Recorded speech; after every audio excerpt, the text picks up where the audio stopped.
Hari Om, everybody. Welcome back. We will get started. Om.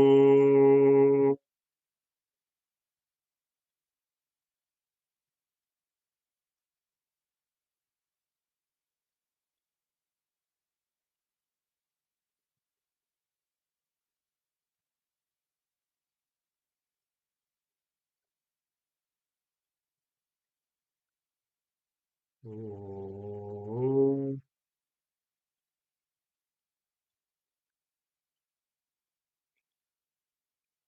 Anantvā Ganapatigum Havamahe Kavim Kavīnāmupamasravastamam Jyeshtarajam Brahmanam Brahmanaspatana Shrunvannoti Dasadanam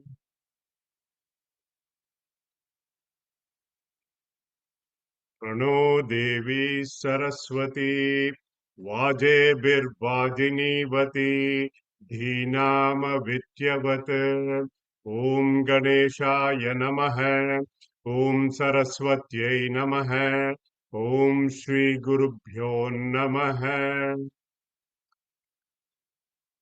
शुक्लाम्बरधरं विष्णुं शशिवर्णं चतुर्भुजं प्रसन्नवदनं ध्यायेत् सर्वविघ्नोपशान्तये वागीशाद्या सुमनसः सर्वार्थानामुपक्रमे यं नत्वा कृतकृत्या स्युः तं नमामि गजाननं वक्रतुण्डमहाकाय कोटिसूर्यसमप्रभा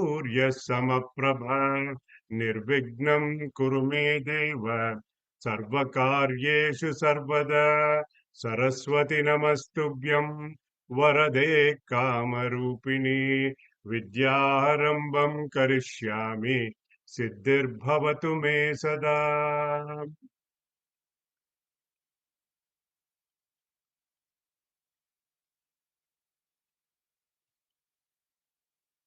श्रुतिस्मृतिपुराणानाम् आलयं करुणालयं नमामि भगवत्पादशङ्करं लोकशङ्करं सदाशिवसमारम्भां शङ्कराचार्यमध्यमाम् अस्मदाचार्यपर्यन्तां वन्दे गुरुपरम्पराम् ब्रह्मानन्दं परमसुखदं केवलं ज्ञानमूर्तिम् द्वन्द्वातीतं गगनसदृशं तत्त्वमस्यादिलक्ष्यम् एकं नित्यं विमलमचलं सर्वधी साक्षिभूतं भावातीतं त्रिगुणरहितं सद्गुरुं तं नमामि सद्गुरुं तं नमामि शङ्करं शङ्कराचार्यं केशवं बादरायणं सूत्रभाष्यकृतौ वन्दे भगवन्तौ पुनः पुनः ईश्वरो गुरुरात्मेति मूर्तिभेदविभागिने व्योमवत् व्याप्तदेहाय दक्षिणामूर्तये नमः गुरुर्ब्रह्मा गुरुर्विष्णुः गुरुर्देवो महेश्वरः गुरुः साक्षात् परं ब्रह्म तस्मै श्रीगुरवे नमः समस्तजनकल्याणे निरतं करुणामयं नमामि चिन्मयं देवं सद्गुरुं ब्रह्मविद्वरं यस्य सन्निधिमात्रेण सर्वे शिष्याश्च सेवकाः कर्मक्षेत्रे प्रवर्तन्ते चिन्मयं तं नमाम्यहम् चिन्मयं तं नमाम्यहम् Hari Om everybody. Welcome back to our weekly sessions on Vedanta. Happy Vijayadashami to all of you. You know, we have been enjoying the Devi Upasana by the Devi groups and wonderful celebrations for the last 10 days. As I mentioned last week, we are studying the topic of Maya appropriately during the Navaratri time. So shlokas number 13 through 15 saw that Maya has two powers.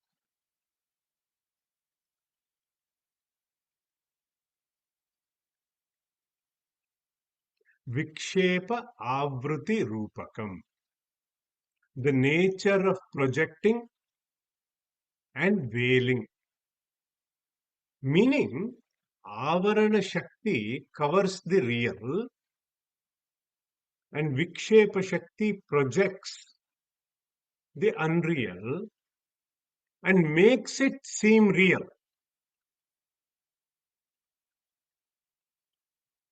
It has no independent existence.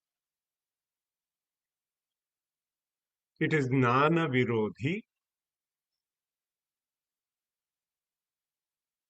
It is opposed to knowledge. For example, in the rope and snake example, the illusory snake appears to be there, but on discovery or upon knowledge, it is not there. Very clear to us. We call this illusion as mithya, inexplicable phenomena. Sat asatbhyam anirvachaniyam.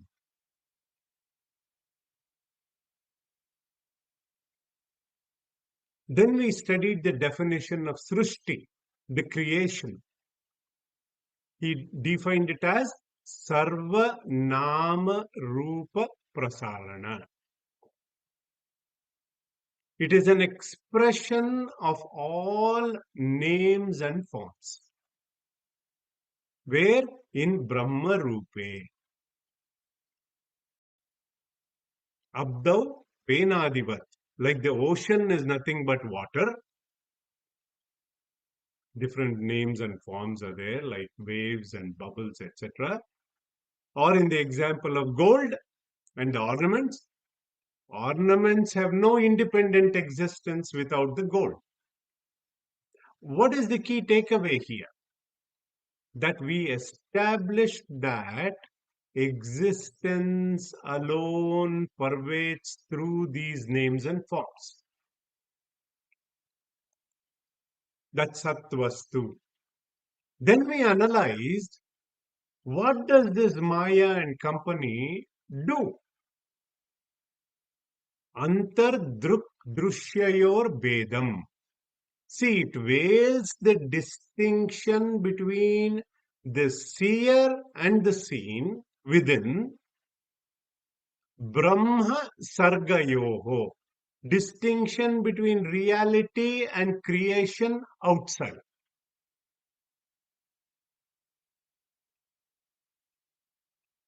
Avrunoti apara shaktihi sa samsarasya karanam.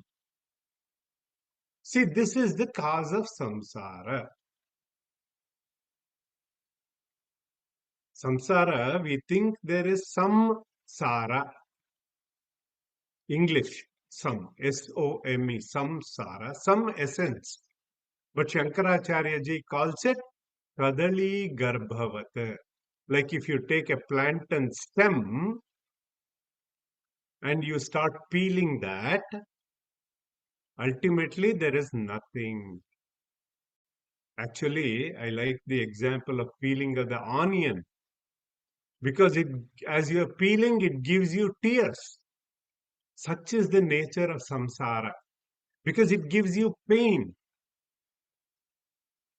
Dissatisfaction is guaranteed.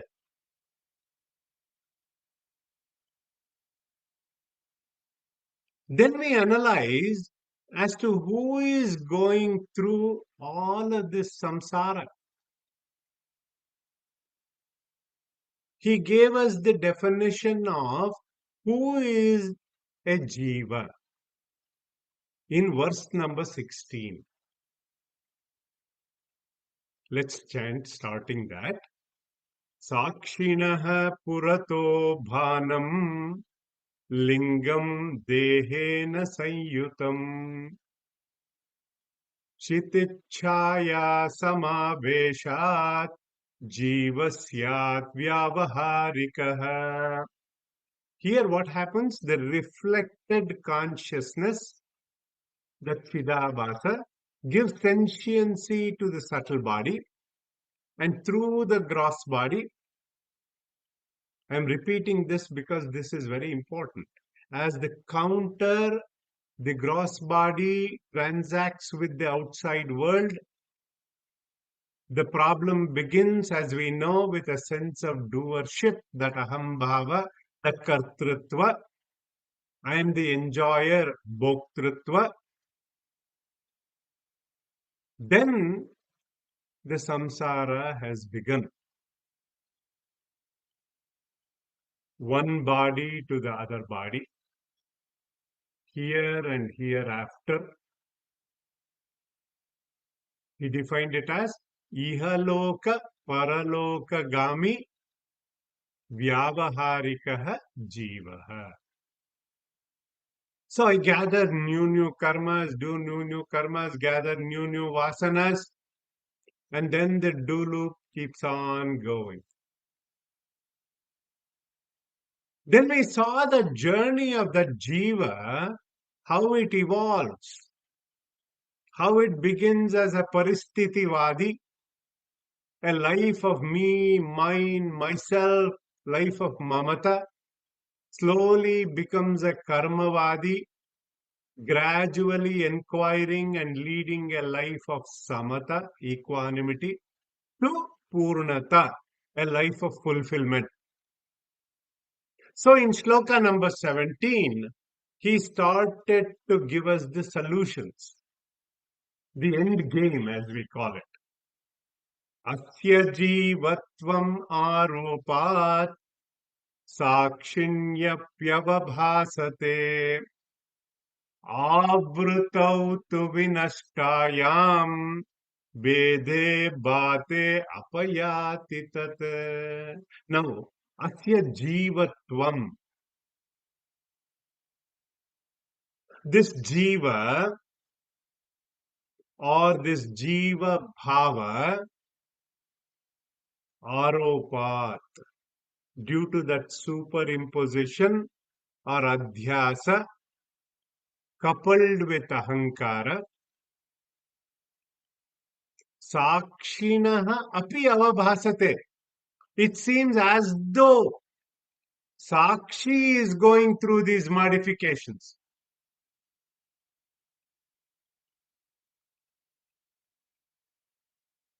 Sakshi is going through these modifications, but we know by coming to these classes, Sakshi is Asangha. From where we know? In the fifth sloka, he defined that no deti nastametyesham navruddhim yati nakshayam swayam vibatyatanyani vasayet sadhanam vina. See, just like a colorless crystal, when it is near a blue cloth, what happens? It appears to be blue, although it is colorless. Like that, this jiva or this jiva bhava, due to this jiva bhava, it appears as though we are bound, limited, finite. Now I hope it is clear as to why I was using that term notional identity, delusional identity. Avrutautu vinastayam. So when the veiling is destroyed, Vede bate, the differences become very clear. See, we have to appreciate this logical thinking of this Acharya. See, the notion of finitude, this Jiva Bhava goes away.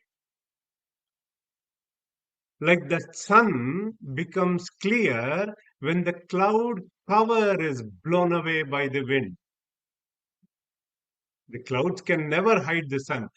This example we saw in Atma Bodha, Mega Paye Amshuman Eva. Now, in the 18th verse, Tata Sarga Brahmanoscha Vedhamavritya Tisthati Ya Shaktistadvashat Brahma Vikrutatvena Bhasate. See, we saw how this distinction at the micro level, at the Jiva level, the Jiva Bhava goes away. Same way, Sarga Brahmanoscha Vedam. At the macro level, the distinction between creation and the reality goes away. How beautiful. See, Maya veils the reality, causing the names and forms of the world to be perceived by us. That distinction exists because of lack of inquiry, no vichara. So in Atma Bodha also, Bhagavan Shankaracharya ji told us this, where samsara swapna tulyo hi ragadveshadi sankulah swakale satyavat bhati prabodhe satya sadbhavet. Samsara is that swapna tulyo hi, dream like. Till when? Until we wake up to this new reality. Same way, swabodhe. Once that realization happens. So let's move to shloka number 19, which we had chanted last week. I'm repeating myself because this logical progression, this thinking needs to be appreciated. How logical they are. How logical is that progression is happening. अत्राप्यावृतिनाशेन विभाति ब्रह्मसर्गयोः भेदस्तयोर्विकारस्यात् सर्गे न ब्रह्मणि क्वचित्. Atra api, in this case also, avruti nashena, by the destruction of the veiling, vibhati, it becomes very clear. What becomes clear? Between Brahman and creation of the two, tayoho, vikaraha syat. Modifications exist in the sargaha, in creation, na kvachit brahmani, never in Brahman. He wants to re-emphasize that point. Because in the earlier shloka number 14, he had already said what is creation? Srustirnama Brahma Rupe Satchidananda Vastuni Abdau Fenadivat Sarva Nama Rupa Prasarana. I hope it is solidifying. He had given this definition of creation as Sarva Nama Rupa Prasarana, meaning creation is an expression or manifestation of names and forms where in Brahma Rupe, in Brahman. So why do I need to seek this distinction? I am happy with how my life is going. So when I am identified as Mr. or Mrs. So and so, I am always fearful of losing this identity. Meaning, all of us have one ultimate fear, bhaya, of what? Which is death. So there is an innate desire to be immortal with my identity as I know it. So, one thing we ought to understand here is that the knower of change must be changeless, separate from the changes. Think about that. So, when I think of myself not as a jiva, not as a limited entity, but as Sat Chit Ananda Swarupa, then I cannot become a part of this world that is ever changing, because the Einsteinian world exists in time and space. But I, as that absolute reality, is beyond time and space. I hope you got that point. Therefore, they exist in me.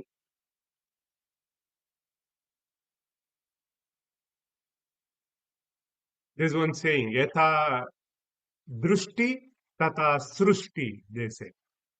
This kind of knowledge destroys the veiling power of Maya.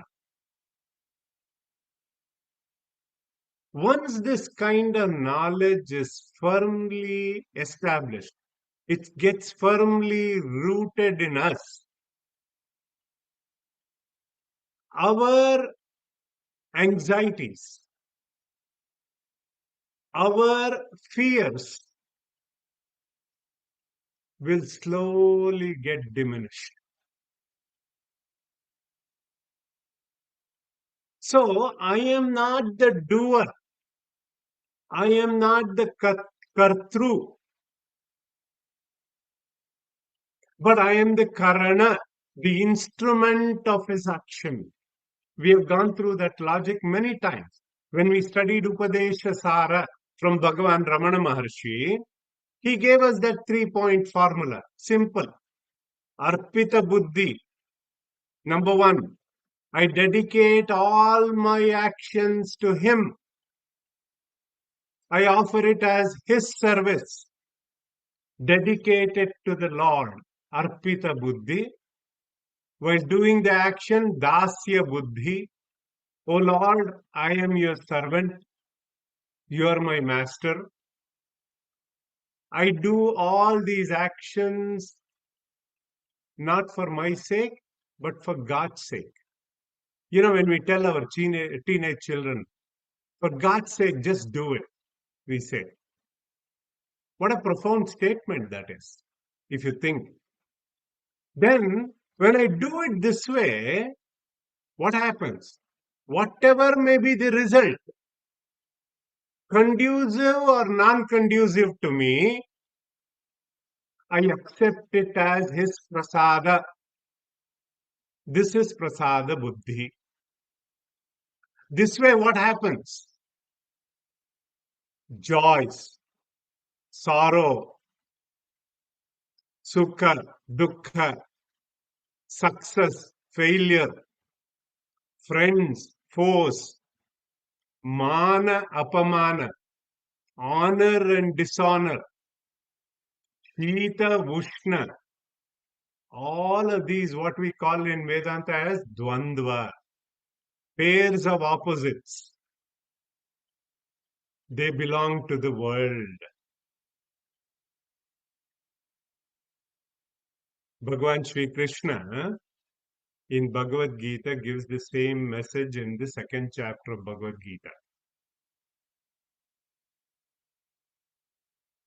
Matra sparshastu kaunteya Shitoshna sukha dukkadaha Agama payino nitya Tam stitikshasva bharata. They are agama apayi. They come, they go. They come, they go. So, what is the key takeaway for me here, Venkatesh ji? If you ask, one key takeaway, it is illogical to expect conducive situations to come to us all of the time in this journey of life. With that, we have come to our very important shloka of this text. Thanks for those who have joined live session. With that, let us chant the 20th verse. Asti bhati priyam rupam. Asti bhati priyam rupam. Nama chet amsha panchakam. Nama chetyamsha panchakam. Adyatrayam brahmarupam. Adyatrayam brahmarupam. Jagadrupam tatodvayam. Jagadrupam tatodvayam. One more time. Asti bhati priyam rupam nama chetyam shapanchakam adyatrayam brahmarupam jagadrupam tatodvayam. Asti, existence. It is when we say bhati, it shines. Priyam, it is dear. Rupam, form. Nama, name. These are iti amsha panchakam. See, every entity in this world has 5 aspects to it. It is, number 1, asti, it shines. Bhati, it is dear. Priyam, it has a name. It has a form. Nama Rupa. Adyatrayam, the first 3 aspects, asti, bhati, priyam, Acharya is saying they are Brahma Rupam. Pay attention to this. It's beautiful. They belong to Brahman. They belong to the reality. Tataha Dvayam, the other 2, they belong to the world. Jagat. Okay, that's the shloka. Let's try to understand this. Any object in this world that we perceive, the first aspect is its existence. It exists. I say this phone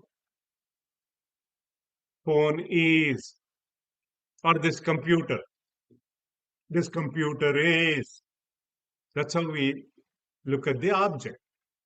This isness of an object is the existence aspect of a thing.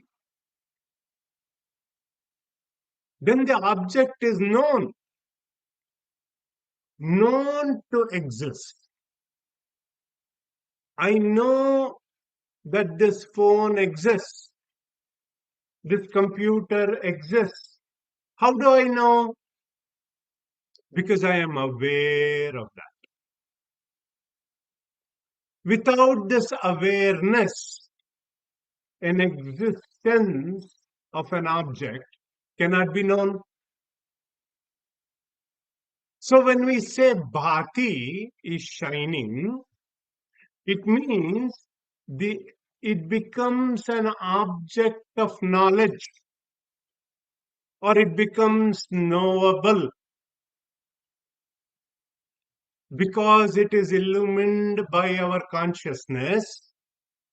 Let's say we are in a dark room, and if somebody asks me, "Are you there?" What do we say? Yes, I am there. I'm here. We say that because I do not need an external right to check if I am there or not. But if someone asks, "Is my phone there?" You flip the light switch, then you say, "Yes, it is here." It has become an object of knowing because it is illumined by my consciousness, my awareness. So, asti, it exists, bhati, it shines. And now the third aspect is priyam. In every existing known object, you can apply this to people. Object means everything in this creation. Priyam. In every existing known object, it can also be dear to me.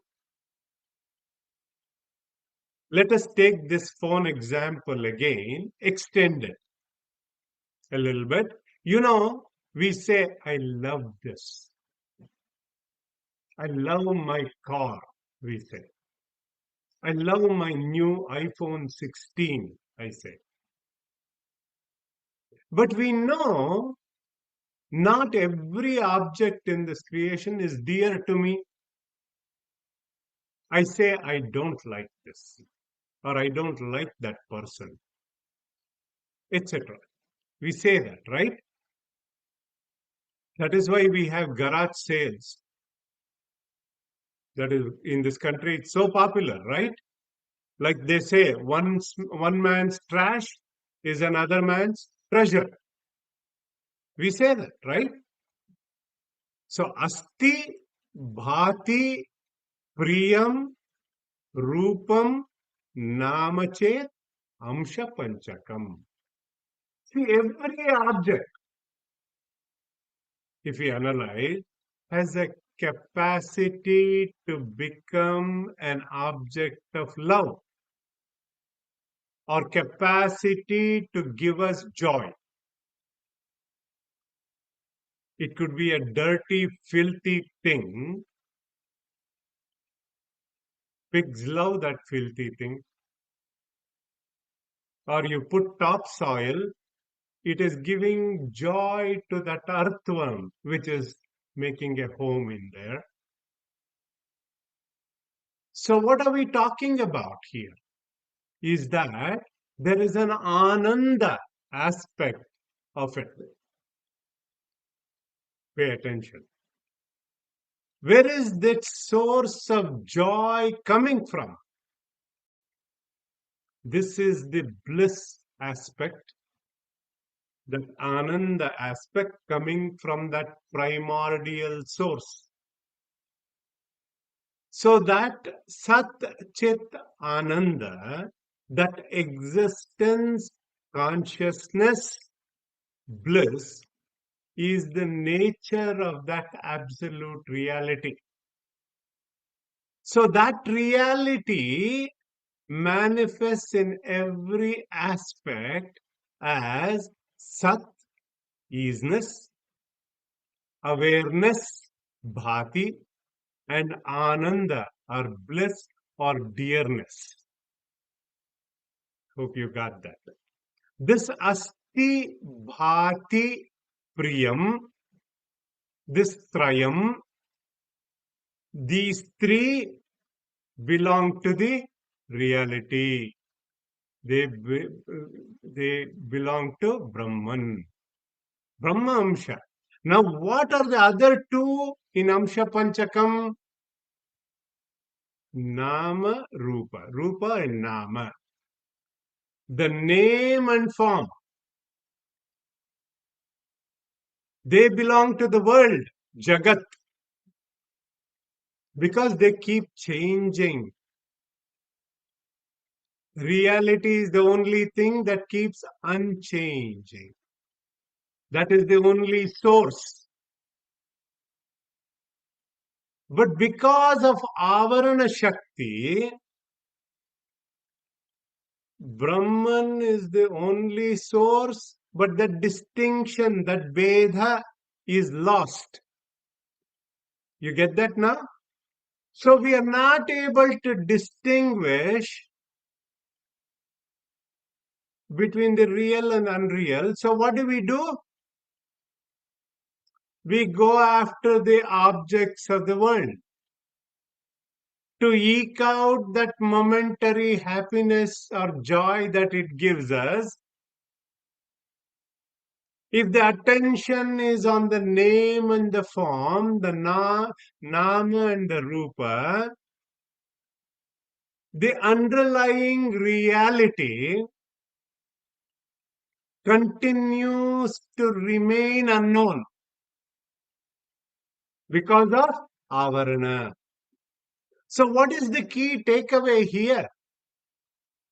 By knowing these five aspects of an object, that will enable us to strengthen our Viveka Shakti, to distinguish between what is real and what is unreal, to distinguish between what is Nitya, what is Anitya. This is Nitya, Anitya, Anitya Viveka. It helps us to inquire. When we start to inquire, what happens? The Nama and Rupa are found to be nothing but manifestations of that reality, of that supreme reality, Brahman.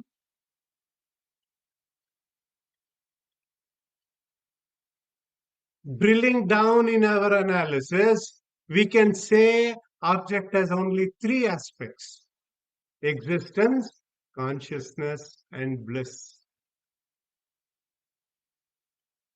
Therefore, there is only one reality. In other words, asti, bhati, priyam are one. Nama, Rupa or Mithya, appearance only. Therefore, we can say that oneness alone. What did Bhagavan Ramana Maharshi say in Upadesha Sara? Sattva bhasika chitva vetara sattaya chit chittaya aham. That alone I am. Therefore, we can say oneness alone is appearing as many.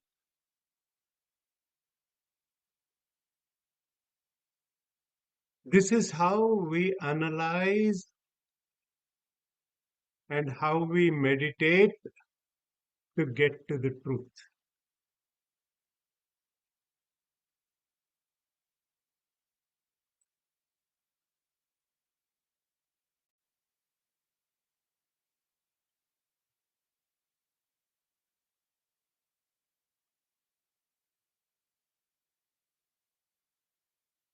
Om Sarve Bhavantu Sukhinah Sarve Santu Niramayah Sarve Bhadrani Pashyantu Ma Kaschid Dukkha Bhag Bhavet. Om Asatoma Sadgamaya Tamasoma Jyotirgamaya Mrityorma Amritam Gamaya. Om Shanti Shanti Shanti. Om Purnamadah Purnamidam Purnaat Purnamudachyate Purnasya Purnamadaya Purnameva Vashishyate. Om Shanti Shanti Shanti. Harihi Om Shri Gurubhyo Namaha. Harihi Om Tat Sat. May all be happy. May all be healthy. May all see auspiciousness. May none suffer. Om peace, peace, peace. With that, I'll open it up for our interactive session. I look forward to that discussion. Thank you. Give me one